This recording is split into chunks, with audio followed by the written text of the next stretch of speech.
Yun, magandang gabi po sa inyo dyan.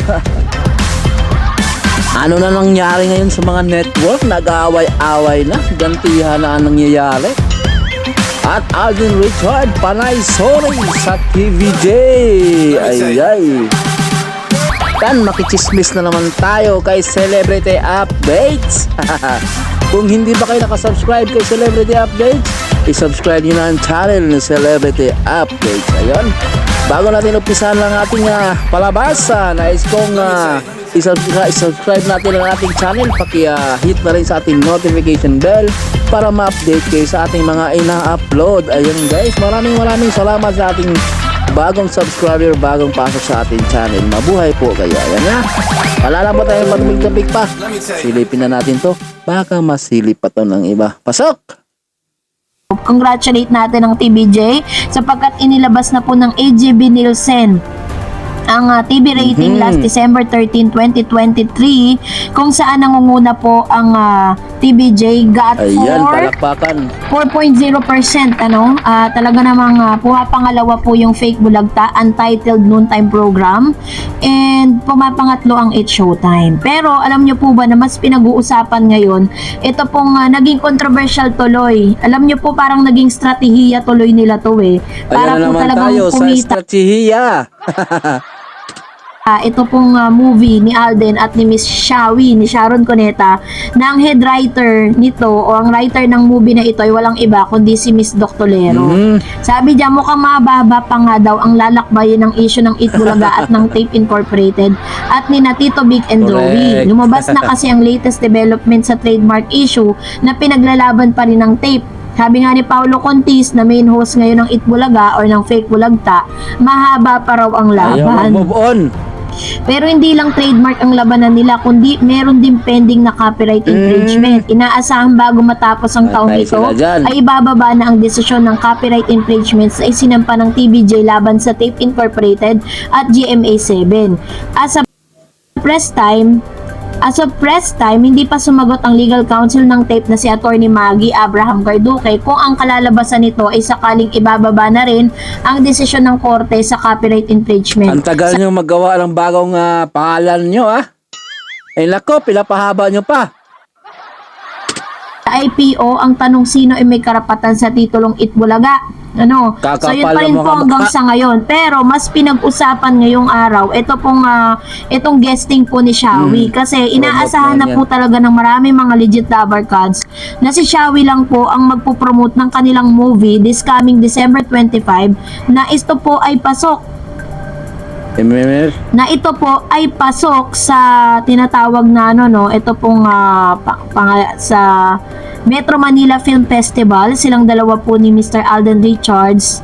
So ito po yung story ng mag-ina kung paano po itinaguyod ng isang single mom ang kanyang ina na kanyang anak na si Alden Richards. Kasabay nga nito ay inamin din po ni Miss Shawi or ni Miss Sharon Cuneta kanina nung tinanong siya ni Bossing kung bakit hindi niya kasama si Richards. Alam niyo ba tinanong ni Bossing nyo? Kasi for us to para i-clarify ang lahat ng mga bagay kasi baka isipin na naman po ng ilan sa mga bashers po ng TVJ na ang TVJ mismo ang ayaw makasama si Alden.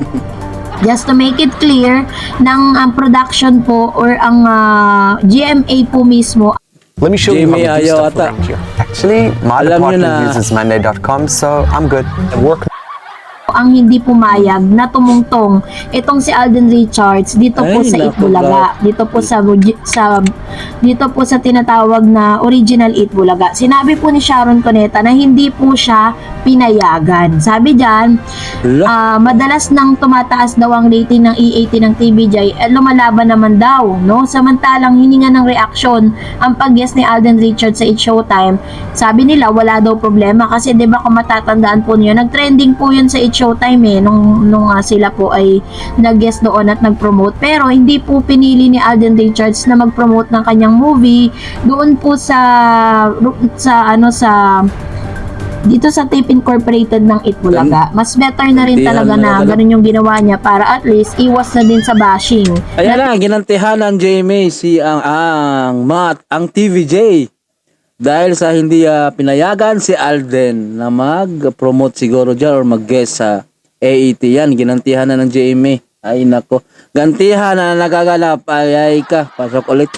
At the same time, para mapanindigan niya yung pagiging loyal niya sa TVJ. Pero, so, sa ngayon ay eto nga no, nag-guest po si Miss Sharon Cuneta Sharon dito. lang. So dahil dito naging controversial nga tong ano na to, ito pong itong guesting na to kasi nga yun wala nga po itong si Alden na siya pong pinaka lead role dito po sa nasabing at alam naman natin si Alden Richards ay sumikat dito sa Itbulaga dito po Pumayat sa si Sharon. original Itbulaga na ito during the times of Aldab. Kaso nga lang syempre si Alden Richards po ay meron tinatawag na black time contract dito po sa GMA, kaya po ang GMA magde-decide kung saan siya pwedeng mag-guest. No, pero hindi may tatanggi na isa yan sa mga kontrata niya Hawak na hindi tali. nga siya tumatapak dito po sa nasabing network na ito dahil inooperan po siya. At bilang ganti, sinasabi ng ilan sa mga netizen na maaaring ito daw di umano ay ganti ng GMA para saktan ang TVJ dahil nung nakaraang mga araw nga ay may guesting sana itong si Mr. Christopher De Leon yan na naman. at si Ate B dito sa EAT, kaso na-cancela po dahil parang sinasabi ng ilan na dahil nalaman daw ng TVJ na si Miss Gantihan na. Doc Tolero ang head writers ng nasabing movie na ito. Nung hiningaan po sa loobin si Miss Doc Tolero, pinagkibit balikat niya lang at sinabi niya na sana daw ay makamove on na lahat, Pasko naman. So sana po maging clear no na hindi po ang TVJ mismo ang nagkansela kay Alden kundi ang kanila pong network mismo. Kaso nga lang nagagamit si Alden para po sakta ng TVJ. Pero anyways, wala din naman pong epekto sa TVJ kung hindi Yes. naman siya nag-guest or hindi siya pinayagan. So dahil dyan narito ang ilan sa mga komentong napili po natin mula naman sa mga legit viewers and subscribers. Unahin natin si Tida Mateo. Walang forever. Si Paulo o si Yorme, talento lang sila. Mga halusos lang ang may ginagamit lang sila. Correct. Ayun. Walang power daw si Paulo o si Yorme. Tama ka, Tita Talent Mike. lang sila. Totoo naman po yun eh. Dahil sinisweldohan lang po sila ng tape at meron silang Sunod-sunuran. tinatawag na long-term contract dito po sa nasabing network. Kaya po si Paulo talagang ginagawa niyang lahat para mapangalagaan nga at di maalis yung trademark. Sabi ng Fernando Argana, pag natuluyan na ang magsara ang tape, wala na kukuha ka kay Paulo kasi mawawalan ka na ng trabaho, iiyak ka na lang pag gano'n nangyari sa'yo. Kere. Iiyak, sigurado wala ka ng pambabae. Pero, Babae sana talaga. po, ngayon habang may trabaho pa siya, Ikaw, Bernal ha? natututo siya mag-ipon dahil for the longest time, parang hindi natin siya nakikitang sabi nga ng manager niya, parang ang dami na raw trabahong dumating kay Paulo pero parang wala pa ring ipon. Sabi pa ng isang Grabe user, naman. pwede niyang idiretso mga balak niya sa pamilya niya na wala siyang binabangga o tinatapakan, lalo na yung totoong may-ari.